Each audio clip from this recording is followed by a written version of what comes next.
لفظ کی دو اقسام ہیں، لفظ موضوع، لفظ محمل۔ لفظ موضوع کس کو کہتے ہیں؟ اس کی تعریف کیا ہے؟ لفظ موضوع وہ لفظ ہے جس کے کوئی معنی ہوں، جب بات کرنے والا بات کرے تو لفظ کے معنی سمجھ میں آ رہے ہوں، مثلا قمیص، چاقو، انار۔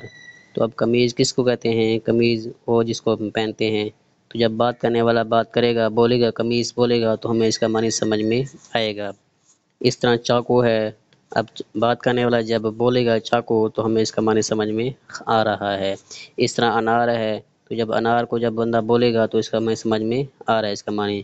انار کس کو کہتے ہیں؟ جس کو پھل ہے، یہ کھایا جاتا ہے۔ اس طرح چاقو ہے، چاقو کس کو کہتے ہیں؟ یہ کاٹنے والی چیز ہے، اس سے پھل وغیرہ سبزی وغیرہ سے چیزیں کاٹتے ہیں۔ اور قمیض کیا ہے؟ قمیض کو ہم پہنتے ہیں اپنے بدن کو ڈھانکنے کے لیے۔ اس طرح لفظ محمل وہ لفظ جس کے کوئی معنی نہ ہو، جب بات کرنے والا بات کرے تو لفظ کے کچھ معنی سمجھ میں نہ آ رہے ہوں، مثلا ومیز ہے، واقو ہے، ونار ہے۔